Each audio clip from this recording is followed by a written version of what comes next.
Assalamualaikum semua, welcome to Nas Winchester. Kepada semua yang telah subscribe pada channel aku ni, aku nak cakap terima kasih sangat-sangat. Dan kepada yang mana baru sahaja sampai dekat Nas Winchester, dipersilakan tekan butang subscribe dan juga the bell notification. Korang punya support memang amat aku hargai. Semoga korang semua dimurahkan rezeki. Kita kembali lagi dengan segmen Seram Kliwon pada minggu ini. Aku nak minta maaf banyak-banyak kepada korang sebab aku terlepas satu segmen Seram Kliwon pada minggu lepas sebab aku terpaksa handle beberapa kerja dan juga aku punya kesihatan tak berapa nak mengizinkan lah pada time tu Okay, but I am back guys untuk Seram Kliwon pada minggu ini. Dan kisah yang aku nak share dengan korang hari ni dia berkenaan dengan dua orang sahabat. Diorang ni tengah buat praktikal dekat satu resort. Aku tak boleh cakap resort mana lah, tapi resort ni memang lawa gila guys. Dia punya chalet semua cantik-cantik, dikelilingi dengan pohon-pohon pokok yang besar-besar, gedabak semua kan. And dia punya pantai memang lawa gila guys. Memang ramai gila turis ataupun pengunjung daripada sekitar luar negara, luar negeri semua memang suka datang ke tempat ini guys. Okay, and dia punya kejadian dekat sini yang terjadi kepada mereka berdua ni agak menarik lah. Dan adalah dia punya, orang kata apa lah, yelah sahabat kan, sahabat rakan baik dua orang ni kan, memang ada perangai sikit lah kadang-kadang Jadi tanpa masa lagi, kita tak nak sembang banyak-banyak, kita teruskan dengan segmen Seram Kliwon. Let's go.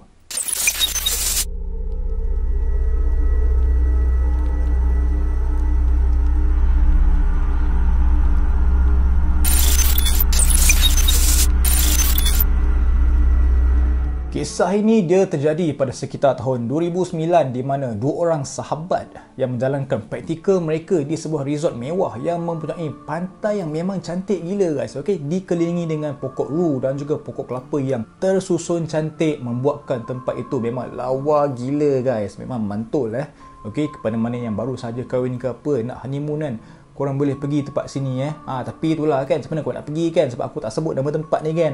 Pandai-pandai korang lah So dua orang sahabat ni bernama Kai dan juga Hakim. Okay, so diorang ni kan, diorang belajar dekat college yang sama, kelas yang sama dan juga ditempatkan di resort yang sama untuk menjalani praktikal mereka untuk final year diorang dalam bidang perhotelan tau. So diorang berdua ni memang dah berpakat lah kan nak apply dekat tempat yang sama sebab yelah kan, diorang ni memang rapat gila dekat kelas. Dikatakanlah budak dua ekor ni penghantar, pengirim cerita ni sebenarnya kan, dikatalah dia dengan sahabat baik ni memang inseparable orang kata dekat college kan, ke mana sahaja orang pergi kan mesti berdua melayankan masuk tandas yang sama lah. Yang tu aku sangsi sikit. Jadi berkenaan dengan dia punya praktikal ni kan, tempoh praktikal mereka ni adalah selama 6 bulan memandangkan tengah final year. So lama sikit lah praktikal pada time tu. So Kai dan juga Hakim ni kan, diorang tinggal dekat bilik yang sama tau. Okay, dan secara kebiasaannya lah, apabila masuk shift bekerja kan, diorang punya shift tu sentiasa berasingan, tak pernah nak sama tau. Lagi-lagi kepala budak dua ekor ni memang tak boleh belah apanya. So manager sana fikir macam, kalau aku letak dua ekor ni sekali, masak hotel ni kan, confirm tak tahulah apa nak jadi kan. Untuk si Kai, dia bekerja di department F&B, dan untuk si Hakim pula, dia bekerja dekat front office. Seperti korang tahu F&B yang mana handle lah restoran semua kan. Untuk si Hakim ni front office, dia lah handle reservation lah, check in guest semua benda kan, bellboy bagai semua. Itulah dia punya tanggungjawab tau sepanjang praktikal mereka dekat sana. Jadi nak diringkaskan cerita sedikit pada 4 bulan sebelumnya, sepanjang tempoh diorang buat praktikal tu, memang tak ada masalah langsung guys. Memang happy go lucky, sambil kerja sambil have fun. Kena pula resort macam tu kan. Dan dekat luar kawasan resort tu pula yang memang besar, memang banyak gila pot-pot untuk melepak tau. Banyaklah kedai seafood lah, gerai burger kan, kedai shisha bagai semua, boleh lepak-lepak semua kan. Memang happening gila guys, especially pada waktu malam, pada hujung minggu. Memang happening gila guys. So kira macam memang enjoy lah praktikal diorang kan. Macam holiday bak kata si Kai ni. Like macam kan, okay, kerja-kerja, holiday juga, kemain kan. Cuma sepanjang mereka berada dekat sana, mereka adalah menerima macam-macam kisah seram, kisah mistik yang pernah terjadi daripada diorang punya senior-senior dan juga penduduk quarters mereka tau. Okay, so aku bagi gambaran resort itu kan, kalau waktu malam memang menakutkan guys. Okay, sebab lampu memang tak banyak tau. Sebab konsep tempat tu macam ala-ala santai-santai, macam holiday-holiday kan. Dan juga privacy dekat sana sentiasa terjaga tau. Dan untuk chalet-chalet dekat sana kan, dia punya posisi tu pun kan agak berasingan dan juga berjauhan antara satu sama lain tau. So apakah kisah seram ataupun kisah mistik yang pernah dua ekor ni dengar kan? Cerita yang paling banyak diorang dengar adalah berkenaan dengan Pontianak dan juga seorang banduan askar yang tak ada kepala dan juga tangan selalu berkawat seorang-seorang dekat kawasan pantai belakang kuartus staff diorang tu tau. Cuba korang bayangkan macam mana askar kan, banduan askar berkawat tapi tak ada tangan, tak ada kepala kan, kaki dia yang bergerak. Mat, takut gila weh. Nak dijadikan cerita, lepas dah lebih 4 bulan Kai dan Hakim buat praktikal diorang tu, disebabkan diorang ni kerja memang bagus, okey, nakal-nakal juga, tapi diorang ni kalau buat kerja memang serius tau. Okey, so training manager diorang telah memberikan tanggungjawab untuk jadi supervisor untuk batch intern ataupun praktikal, budak-budak praktikal baru yang bakal masuk tau. Jadi selepas beberapa hari selepas itu off day diorang terjatuh pada hari Ahad. Finally diorang dapat off day yang sama. Sebab yalah, macam orang kata sebelum ni, diorang punya shift memang berbeza and off day pun memang akan berbeza punya guys. So this time diorang macam dapat pula off day sama kan, kita boleh chilling kan. Jadi pada petang hari Ahad tersebut, adalah dalam 5 orang budak praktikal yang baru sahaja sampai. Okey, diorang masuk dekat hotel tu tau. Kena pula daripada college yang sama. Patutlah diberikan tanggungjawab kan, sebab nak kena handle daripada college yang sama kan. Tapi semua budak-budak tu ada junior lah. Jadi si Kai dan juga Hakim ni, diorang tak kenal pun lah siapa budak-budak yang baru masuk tu. Dan seperti biasa, bila budak baru masuk, nak kenalah bawa tour, nak kena jadi tour guide kan. Pusing hotel, pusing quarters semua kan, tunjuk quarters dekat mana, jalan nak ke hotel ikut dekat mana semua. Benda-benda macam tu lah si Kai dan juga Hakim terpaksa tunjuk dekat budak-budak baru ni. So basically kan, daripada quarters diorang ni kan, kalau nak jalan ke hotel memang boleh tahan lah daripada jauh sebab agak-agak lah dalam 10 minit lah kalau menapak memang boleh kurus guys kerja sana confirm kurus punya. Tetapi pengunjung-pengunjung yang duduk dekat chalet dekat sana mereka akan diberikan servis bagi yang telah disediakan untuk bawa mereka ke lobi dan juga restoran dekat hotel tersebut tau. Tapi untuk staff memang tak dapat lah kan, lemak macam tu kan, jalan sudah. Jadi bila budak-budak baru tu dah tahu rutin masing-masing, peraturan dan sebagainya, diorang pun settle down lah dan masuk ke bilik masing-masing yang telah diberikan, dan diorang pun simpan lah barang-barang keperluan mereka semua tau. Dan pada time tu, jam pun sudah menunjukkan pukul 6.30 petang. So si Kai dan Hakim pun berkata lah, okey, lepas dah settle rehat-rehat semua, korang dah simpan barang semua kan, lepas isyak kita keluar makan. Ada pot makan seafood memang sedap dan juga memang murah gila. Memang confirm puas hati punya lah. Dan kedai itu tak adalah jauh mana daripada quarters kalau ikut jalan belakang melalui pantai. So gambaran untuk quarters diorang ni pula kan, okey, terdapat satu jalan kecil di belakang quarters diorang boleh menembusi ke kawasan pantai tau. Cuma jalan itu dikelilingi dengan rumput-rumput yang dah panjang bertahun tak potong, tak tahu kenapa, macam kawasan semak macam tu lah. Dan ada jugalah perkampungan kecil di kawasan itu. Untuk kampung kecil kat tepi tu kan, kat belakang quarters doang ni, ada yang berpenghuni dan ada juga yang tak ada tau. Tapi macam agak terjagalah sebab ada juga kebun tau kan. Dia nampak lah ada beberapa penduduk kampung bercucuk tanam dekat kebun doang ni tau. Dan ada juga orang dekat situ, mereka adalah ternak ayam lah, lembu, kambing, bagai semualah. Kira elok jugalah, cuma adalah beberapa rumput yang agak panjang tak ditebas tau. Cuma dekat situ pada waktu malam, dia punya keadaan dia memang gelap gelita guys. Sangat-sangat gelap aku kata Okey, cahaya pun pelita api yang telah dipasang dekat kawasan kampung itu. Memang malap lah cerita dia. Tapi yang bagusnya untuk Kai dan Hakim ni, diorang dah biasa guna jalan itu untuk keluar makan dan juga ke dobi yang berdekatan. Memang okey je bagi diorang tak ada pun kena ganggu ke apa sepanjang diorang praktikal kat sana tau. Okey, selalu jugalah diorang ada tegur-tegur, borak-borak dengan orang kampung sebelah tu kan. Kira okey lah kan, kenal mengenali kan, sebab diorang pun je lah datang daripada KL duduk kat sana kan. Diorang pun memang friendly gila lah, borak-borak dengan orang kampung sana kan, tanya khabar bagai semua. So diorang berdua ni bawa lah budak-budak baru tu untuk keluar dan juga melalui jalan kecil menuju ke kawasan pantai. Dan aura dia boleh dikatakan memang seram guys, sebab pokok ru dan juga pokok kelapa semuanya tinggi-tinggi guys. Kalau kau nak usah pokok kelapa kan, memang nak kena dongak kau-kau punya lah, dongak sampai ke atas lah kan. Jangan pula nampak benda lain kan,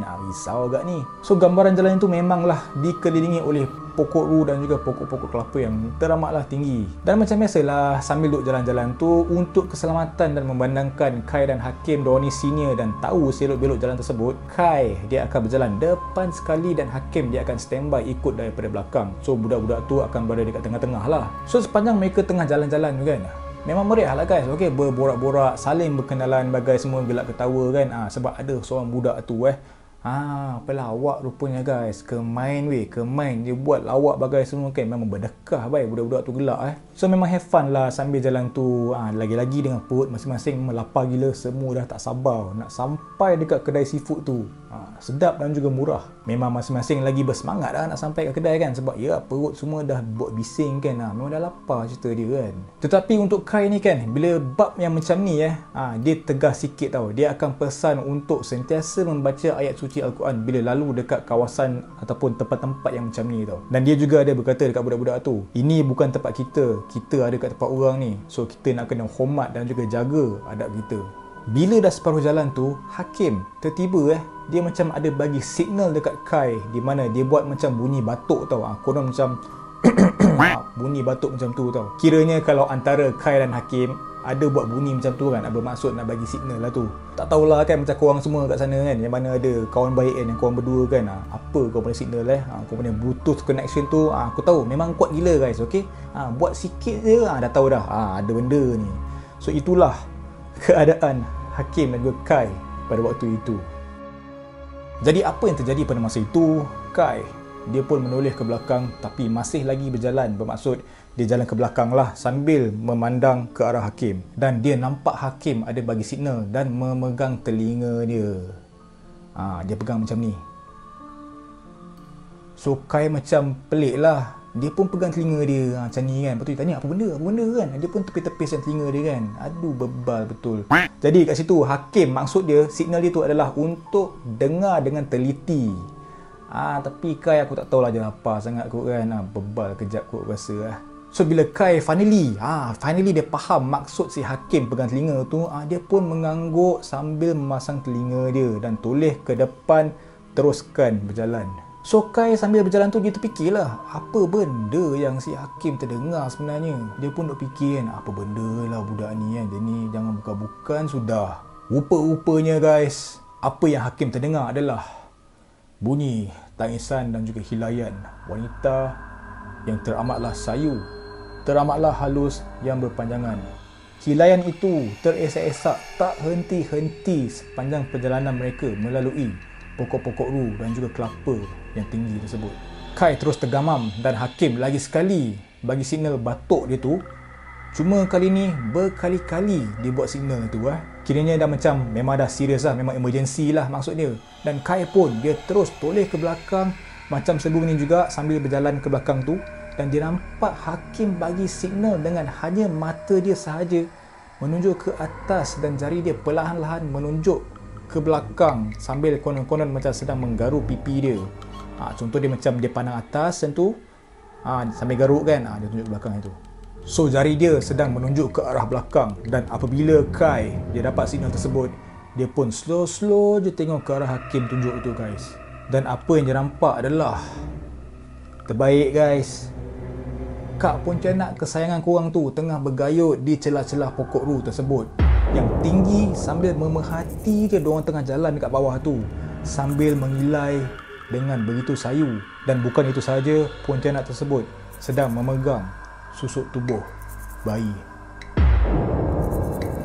Keadaan memang gelap, hanya mengharapkan cahaya daripada bulan yang sedang mengambang tepat mencahayakan dekat pokok ru tersebut di mana Pontianak tu sedang bergayut.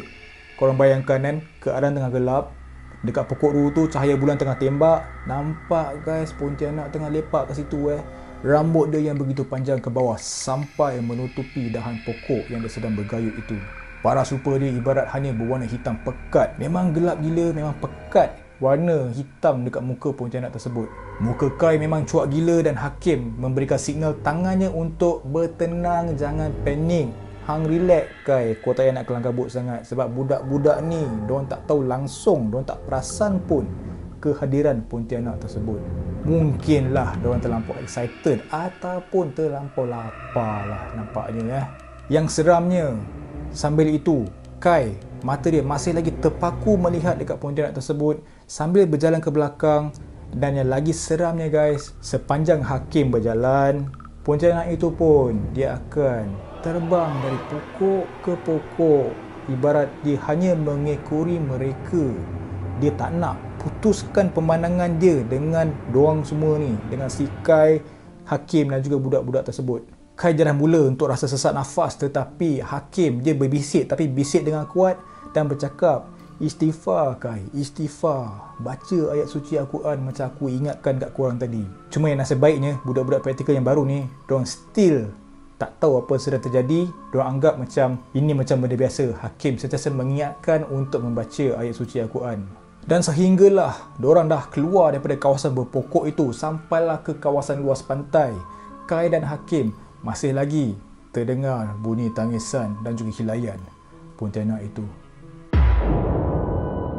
Alhamdulillah sampai juga dekat kedai seafood tu. Diorang pun makan macam biasa sambil bersembang-sembang, dan kadang-kadang tu si Kai dan juga Hakim, diorang akan terdiam sahaja memikirkan apalah yang telah terjadi pada sebelum itu. Diorang dua ni duk terfikir dia kan dekat pontianak tu kan. Memang cuak lah, muka diorang memang pucat guys. Okey, dah makan sedap-sedap pun muka masih lagi pucat. Sebaik sahaja habis makan, jam pun telah menunjukkan hampir pukul 12 pagi, masa untuk balik ke quarters. Dan kali ini Kai dia telah bagi idea untuk mengikuti jalan depan, iaitu jalan utama melalui kedai-kedai di kawasan resort itu. Dan jalan utama tu memang happening lah, macam aku cakap dekat korang tadi kan. Dekat depan resort tu memang banyak gila kedai kan, kedai shisha lah, kedai burger bagai semua kan. Memang happening guys. Cuma dia agak jauh lah untuk sampai ke quarters, tetapi Kai dia berkata dia saja nak tunjuk dekat budak-budak tu yang kat situ memang banyak gila kedai yang diorang boleh pergi untuk membelikan barang keperluan.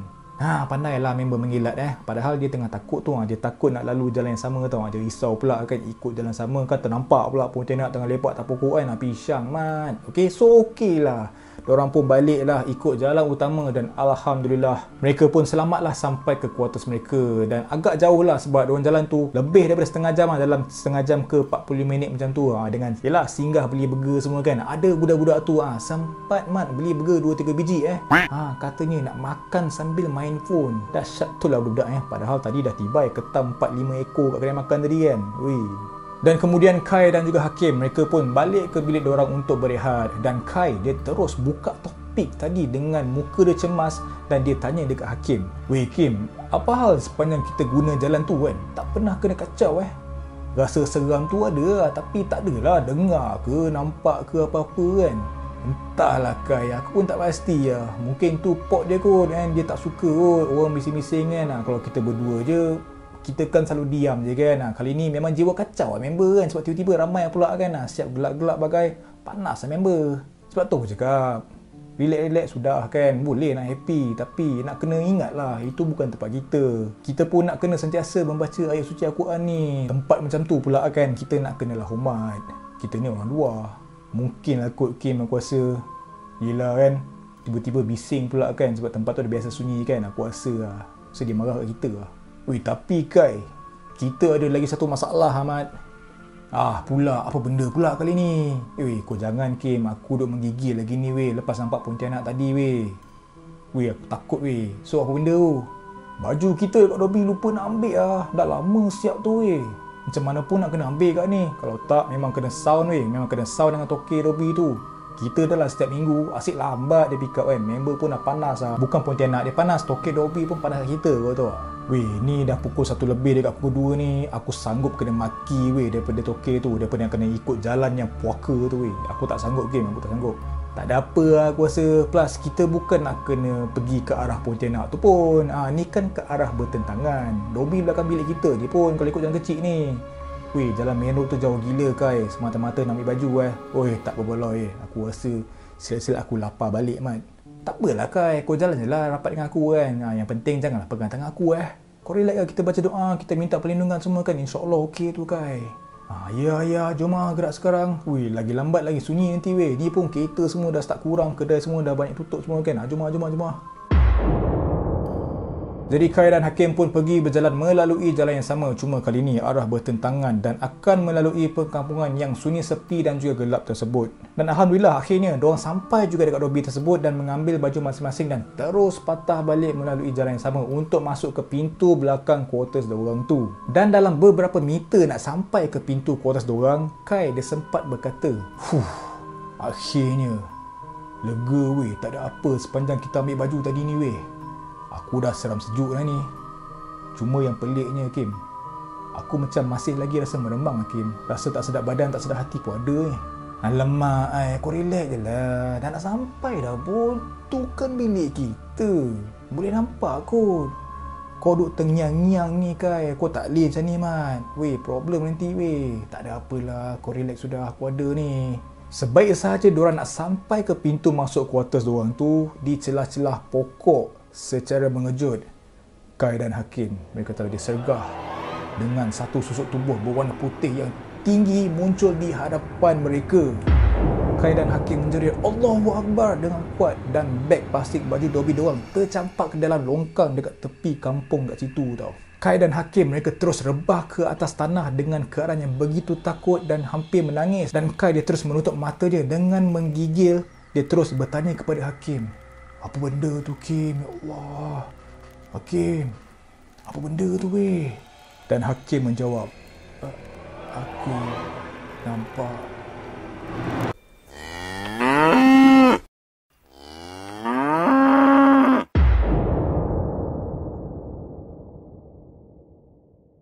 Dan itulah guys, kisah seram yang terpaksa dihadapi oleh Kai dan juga Hakim. Alamak, boleh pula kan ending tu ingatkan Pontianak sekali lembu lah. Mu, relax dia kan. Boleh pula terlepas dekat kampung tu kan. Aduh ay, memang pisang lah tu duduk kampung kan. Asyik gelap dia kerja kan.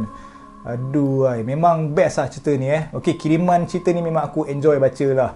Okey, jadi aku nak korang terhibur dengan kisah ni. Aku nak minta maaf jika ada sebarang kesilapan ke, sebarang kekurangan ke. Aku nak cakap terima kasih lah guys sebab tengok video aku berawal sampai habis. Seperti biasa, insyaAllah kita berjumpa di next premiere. Jangan lupa tekan butang subscribe dan juga the bell notification. Never stop creating guys. Assalamualaikum. Bye-bye.